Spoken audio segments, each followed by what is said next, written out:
A forbidden flame, when loneliness meets desire in the shadows of a quiet house. Evelyn never imagined her life would take such an unexpected turn. At 38, she thought her world was settled. Secure in the comfort of a marriage with Franklin that had grown predictable, if not stagnant. But deep down, the spark had faded, replaced by the emptiness of a man too consumed by work to notice her anymore. The quiet evenings in their Austin home became a stark reminder of everything missing in her life: connection, passion, and the feeling of being truly seen. Then came Daniel, her 20-year-old stepson. He wasn't the lanky boy with a skateboard she had met years ago, but a confident young man whose lingering glances and teasing comments stirred emotions Evelyn didn't want to admit. The air between them buzzed with an unspoken tension she tried to ignore, convincing herself it was all in her head. But one fateful night, when Franklin left town without a second thought, everything changed. Evelyn, alone in the stillness of the house, sought solace in a glass of wine and the fleeting indulgence of a private escape. She didn't expect Daniel to walk in, his presence unraveling her carefully constructed facade. In that moment, a dangerous line was drawn, and a forbidden connection was about to ignite. I'm Evelyn, 38 years old, living in Austin, Texas.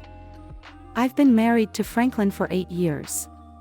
Our love story wasn't exactly the stuff of fairy tales, two imperfect people carrying their share of scars, trying to blend their lives. Franklin's always been dependable and steady. But lately, something feels off. That spark, that connection, seems to be fading. Franklin's job keeps him constantly busy, leaving me alone in a quiet house that feels too big. Sometimes, I wonder if he even notices me anymore. Do you know that feeling, being invisible in your own life? And then there's Daniel, my stepson.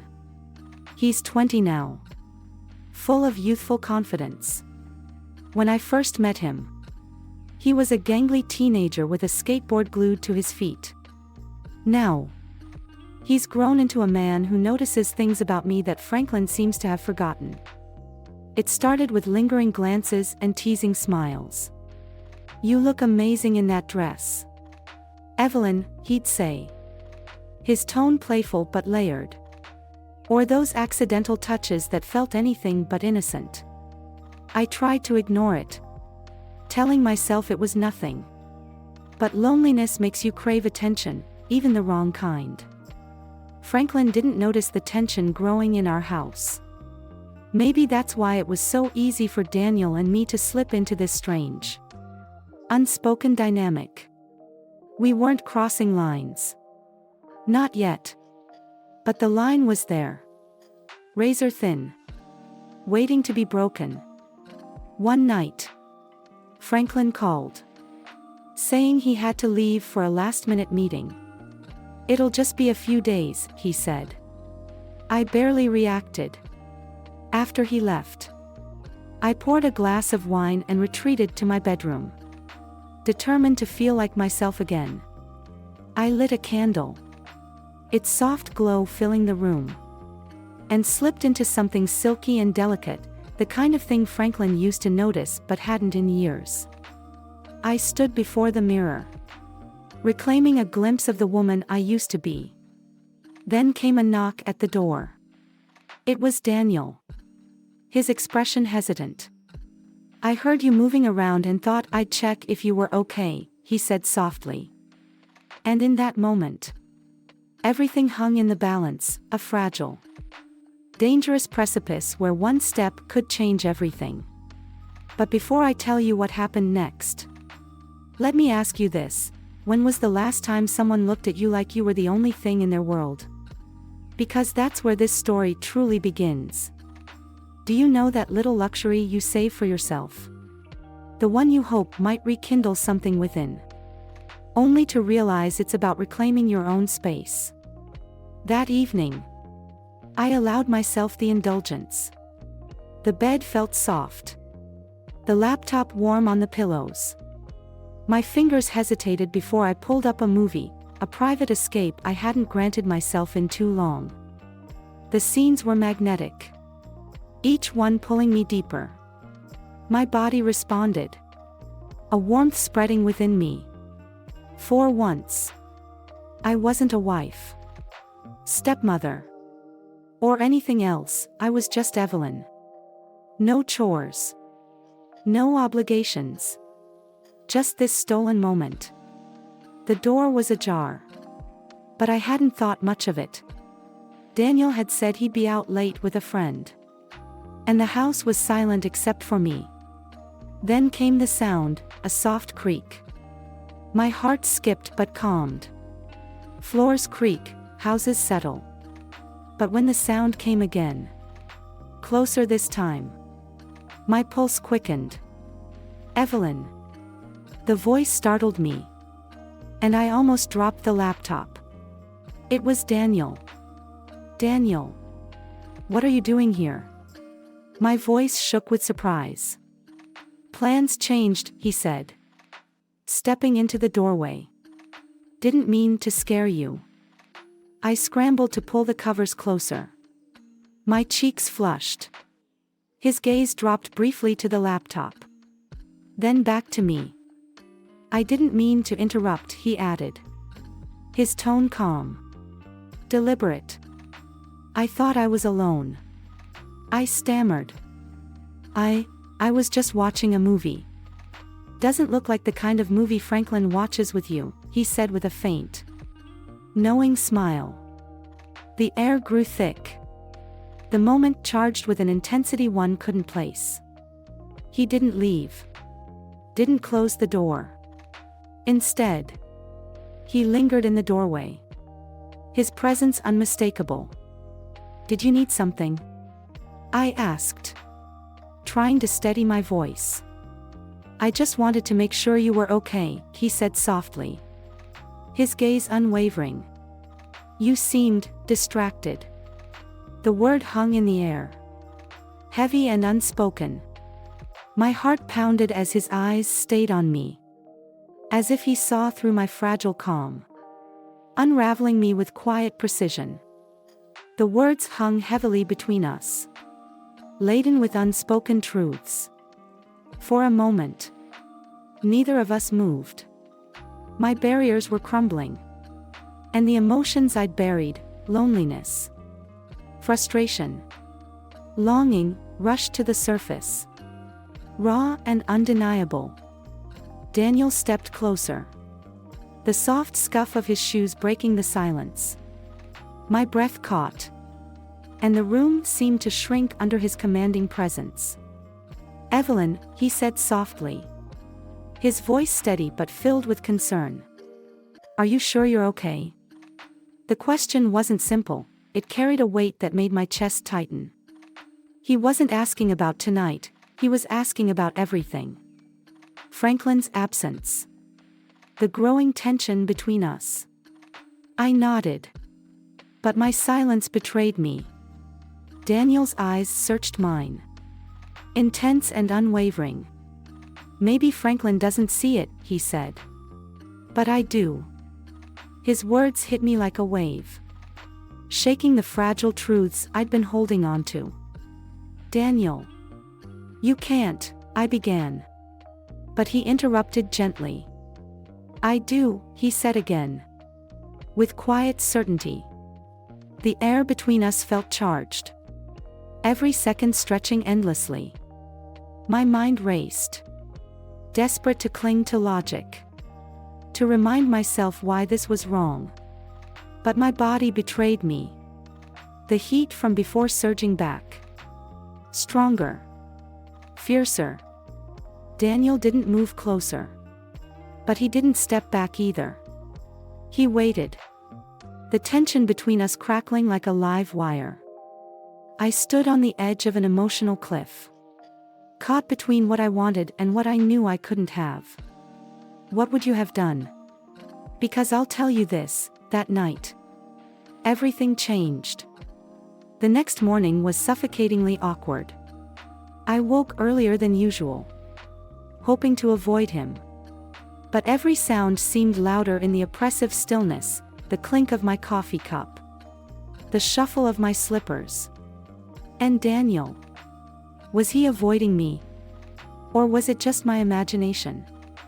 When his door creaked open, I froze, my breath hitching. His footsteps in the hallway echoed in my chest, each step a reminder of the tension lingering from the night before.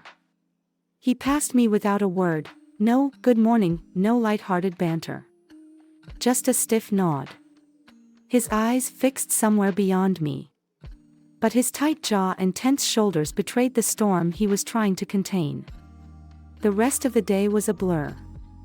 My thoughts looped endlessly, alternating between shame and something far more dangerous. Every time I thought of his gaze, its intensity, the unspoken weight behind it, I felt a thrill I hated myself for. But he was my stepson. How could I even begin to justify the emotions swirling inside me? Guilt coiled tightly around my chest. But it didn't stop the memories from surfacing. By evening, I was utterly drained, the unspoken tension between us stretching unbearable. I lingered in the kitchen late into the night, nursing tea in the faint glow of the overhead light. When I heard the front door creak open, my heart skipped. Daniel stumbled in. His shirt was untucked, his hair a mess, and there was a looseness to his step that told me he'd been drinking. "Evelyn," he said, his voice rough, unsteady. The sound of my name startled me. "Daniel, are you okay?" I asked, careful to keep my voice steady. He let out a humorless laugh, raking a hand through his hair. "Am I okay? That's a good question." I stood, intending to guide him to bed. But he stepped closer. His gaze pinned me in place, raw and insistent. "Wait," he murmured. "I need to talk to you." "Daniel, you're drunk. Whatever it is, it can wait until morning," I said firmly.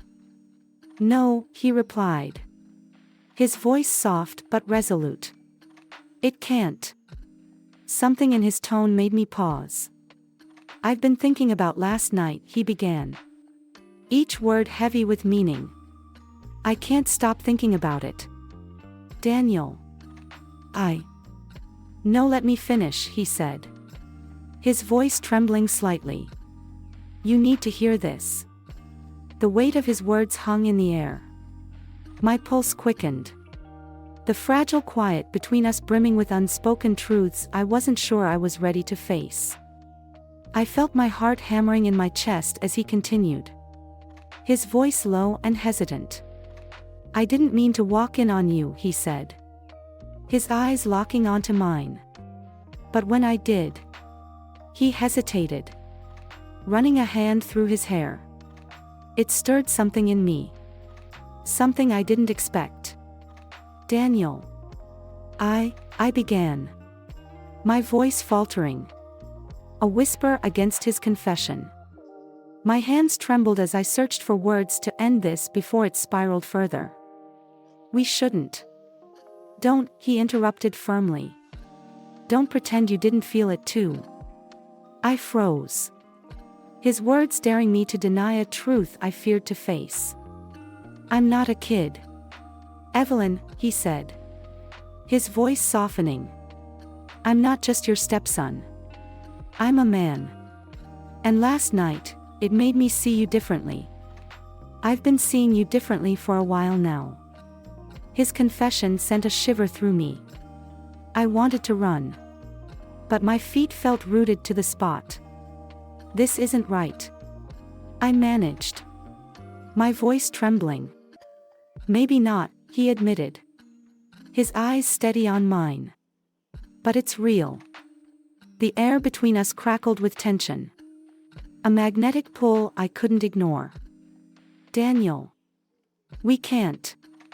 I said. My voice barely holding as he stepped closer. Why not? He asked. His voice dropping.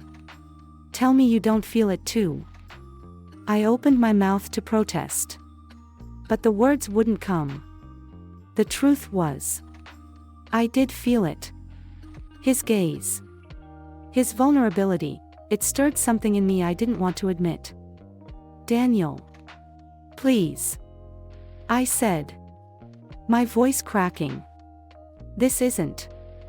Before I could finish, he reached out. His fingers brushing mine. The touch was electric, sending a jolt through me. I can't stop thinking about you, he said. His voice trembling. About the way you looked last night. About how much I wanted to, his voice broke. Jaw tightening. I pulled my hand away. Reality crashing down on me. This has to stop. I said firmly. We can't do this. He nodded slowly. Regret and longing etched on his face. I'm sorry, he said. Barely audible. Before turning away. The door closed behind him, leaving me trembling, knowing nothing would ever be the same. And then he turned and walked away, leaving me alone in the kitchen with my racing heart and the unbearable weight of everything unsaid. The silence in his absence was deafening, amplifying every unresolved feeling. That night, I lay in bed, replaying the confrontation in my mind, the uncertainty in Daniel's eyes, the trembling edge to his voice. How had we reached this point? Was there any path forward that didn't end in heartbreak? Have you ever been trapped in a web of emotions where every choice feels wrong? That's where I was. Deep down, I wasn't sure I wanted to escape. A part of me longed to stay suspended in the intoxicating pull of the impossible. Sleep eluded me. Every time I closed my eyes, Daniel's face appeared, vulnerable. His words haunting me, "You're everything I've ever wanted." Something had shifted, and it couldn't be undone. The next evening, the house was still. Daniel and I avoided each other, the tension between us palpable. I was in the living room, absently flipping through a magazine, when I heard his footsteps. My pulse quickened. "Hey," he said. Tentative. I glanced up, forcing calm. "Hey." He lingered in the doorway before stepping closer. "Can we talk?" he asked softly. I set the magazine down. "About what?" "You know what," he said, his eyes locking onto mine. He sat beside me, close enough that I felt his warmth. "Daniel, we shouldn't." I began. "I know," he interrupted. "But it doesn't make it less real. Do you have any idea what it's like to want you and know I can't have you?" His words were raw, trembling. "You're beautiful, smart, and everything I've ever wanted. It's driving me crazy." The confession hung in the air. My mind raced. Every instinct said to push him away. But my heart leaned in. "Daniel," I whispered. He reached out, his hand hovering near mine. "Do you feel it too?" The question was simple, but the answer would change everything. And as I met his gaze, I knew nothing would ever be the same again. His confession left me breathless. The world around us faded, leaving only the two of us in this charged moment. I knew I should stop this, but I couldn't move. My voice was lost, caught between denial and yearning. He reached out, his hand brushing against my arm. The touch sent a jolt through me, simple yet profound. "Daniel, please," I whispered, my voice trembling. But he didn't pull away. His fingers lingered, tracing a line that made my skin tingle. "Tell me you don't feel it too," he said softly, his vulnerability striking. I wanted to deny it, but the truth was lodged deep within me. Before I could stop myself, I reached out, my fingers brushing his. The air between us crackled, unspoken desires rising to the surface. "Evelyn," he murmured, "I can't stop thinking about you." He leaned in, his breath warm against my skin. "Daniel, this isn't right," I whispered. But I didn't move. He searched my eyes, hesitated, then closed the gap. His lips brushed mine, tentative at first, sending a shiver down my spine. The kiss deepened, his hands cupping my face as he pulled me closer, unleashing a torrent of emotion we could no longer contain. His touch was both gentle and insistent, igniting something within me. My heart raced as his hands slid to my waist, pulling me against him. It was exhilarating and terrifying, a heady mix of desire and guilt. "Evelyn," he murmured, his voice rough with need. I knew we should stop, but I couldn't pull away. His hands moved lower, reigniting a fire I hadn't felt in years. When we broke apart, we were both breathing heavily. "We can't do this," I said, my voice trembling. "I know," he replied, his voice hoarse, "but I can't help it." Neither could I. For a moment, we sat in silence, the weight of what we'd done sinking in. How do you walk away from something that feels so right, even when you know it's wrong? That was the question that haunted me as I watched Daniel leave the room, his expression a mix of regret and longing. I sat there alone, my lips still tingling from his kiss. Nothing would ever be the same. The morning after was unbearable. I sat in the kitchen, my hands trembling around a cold cup of coffee. I avoided the mirror, afraid to confront my guilt. What had I done? I had crossed a line I could never uncross. Every detail replayed in my mind: Daniel's lips, the fire he ignited in me, and the guilt that followed. How could I betray Franklin, my husband? Yet even as I thought of him, my mind drifted back to Daniel. I told myself it was a mistake. But was it? Or was it something I needed? Franklin and I shared a life, but not much else. Our conversations were hollow, our connection distant. I had stopped trying to bridge the gap, and so had he.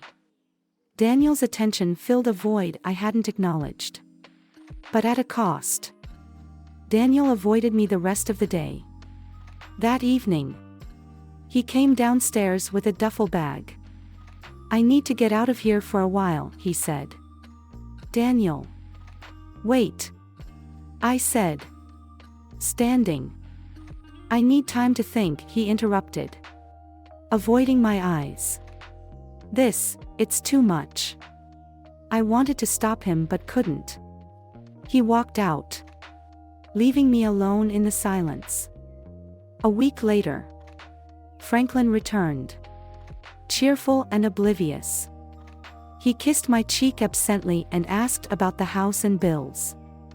"Where's Daniel?" he asked. "Staying with a friend," I replied. Franklin shrugged and moved on, unaware of the storm inside me. Every interaction with him felt like a lie. And Daniel? He hadn't called or texted. His absence was a constant ache. Late at night, I replayed everything, torn between guilt and longing. The line between right and wrong had blurred, and I was lost in the gray. The tension in the air was suffocating, even with Daniel gone. His presence haunted the house, as though it was holding its breath, waiting for something to shatter the fragile quiet. A few days later, as I folded laundry in the living room, my phone buzzed. The sound startled me, and I glanced at the screen. My breath caught. It was Daniel. "We need to talk," his message read. My stomach churned, a wave of dread and confusion washing over me. What could he possibly want? Was he planning to tell Franklin? The thought made my hands tremble as I quickly typed back. "Not now. Franklin's home." His reply came almost instantly, each word tightening the knot in my chest. "I don't care. I need to see you." That night, Franklin went to bed earlier than usual, leaving me alone in the dimly lit living room. The quiet only amplified my racing thoughts. Daniel's behavior had been erratic since he left, his actions unpredictable. My phone buzzed again, the sound slicing through the silence like a knife. "Check your email," the message read. Hesitant, I reached for my laptop. Logging in felt like opening Pandora's box. But curiosity and unease pushed me forward. His email was waiting, its subject line stark and simple. I clicked it, my heartbeat thundering in my ears. The message was short, yet every word felt heavy. "I can't stop thinking about you. About us. I know it's wrong, but I don't care. I need you. Shell. And I think you need me too." Attached was a photo. My finger hovered over the file, hesitation warring with a dangerous pull. Finally, I clicked. The image filled my screen, a close-up of Daniel's hand resting on his bare chest. His lips slightly parted, his gaze intense even through the still frame. Heat rose to my cheeks, a mix of shame and something more unsettling coursing through me. Before I could close the window, another message appeared. "You feel it too, don't you?" I slammed the laptop shut, my breath shallow and uneven. His words, his image, they lingered, invading my thoughts even as I tried to push them away. What was he doing? Was this his way of pulling me back in? Or was it something darker? The days that followed were unbearable. Daniel didn't reach out again, but his silence was deafening. My mind became a battlefield, memories of his touch and his words clashing with the life I was trying to hold on to. Guilt gnawed at me, but so did longing, an ache I couldn't shake. And then it happened. Another evening. Another message. I was preparing for bed, the weight of the day pressing heavily on me, when my phone buzzed. I picked it up, and there it was, his name on the screen. "I'm outside," the message said. My heart stopped. Outside? What did he mean? Slowly, I crept to the window and peeked through the curtain. There he was, standing at the edge of the driveway, bathed in the pale glow of the streetlight. His figure was imposing, his expression unreadable.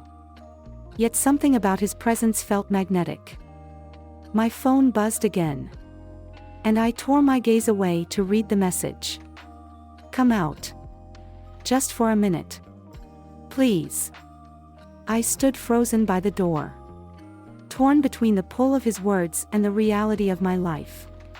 My hand trembled as it rested on the doorknob, the cool metal grounding me for a fleeting moment. The night stretched endlessly, alive with tension, possibilities, and the weight of a choice I wasn't ready to make. The tension in the air was suffocating as Evelyn stared at the message on her phone. Daniel was outside, waiting, his presence lingering like a storm on the horizon. Her heart pounded as she wrestled with the gravity of what had unfolded, the fragile boundaries crossed, the vulnerability shared, and the undeniable attraction that could destroy everything she once held dear. As the minutes ticked by, Evelyn realized this was her moment of truth. The path ahead was riddled with consequences, but it was also a chance for redemption. She thought of Franklin, the man who, despite his flaws, had built a life with her. She thought of herself, the woman who deserved more than fleeting passion but needed to find it within, not through the eyes of another. And she thought of Daniel, a young man seeking something he didn't fully understand. Taking a deep breath, Evelyn stepped outside. Not to indulge the forbidden but to end the cycle of longing and loneliness that had consumed them both. Looking into Daniel's hopeful yet conflicted eyes, she spoke with a firmness she didn't know she possessed. This has to stop, Daniel. For both of us. The words hung heavy in the cold night air, but they carried a weight of truth and resolve. Evelyn walked back inside, closing the door behind her, not just on Daniel, but on the part of herself that had been lost in confusion and vulnerability. It was time to reclaim her life, rebuild her marriage, and rediscover her own worth. Life is full of challenges, and relationships often ebb and flow with time. If you ever feel unseen or unfulfilled, remember that true happiness starts within. Communicate openly with your partner. Seek understanding. And never be afraid to prioritize your own emotional health. Crossing boundaries in moments of weakness might feel tempting, but it often leads to regret and pain for everyone involved. Strength comes from facing the hard truths and making choices that reflect your values. Thank you for joining us on this emotional journey. If you enjoyed this story and want to explore more captivating tales, make sure to subscribe to our channel so you won't miss our next video. Stay tuned, and we'll see you soon.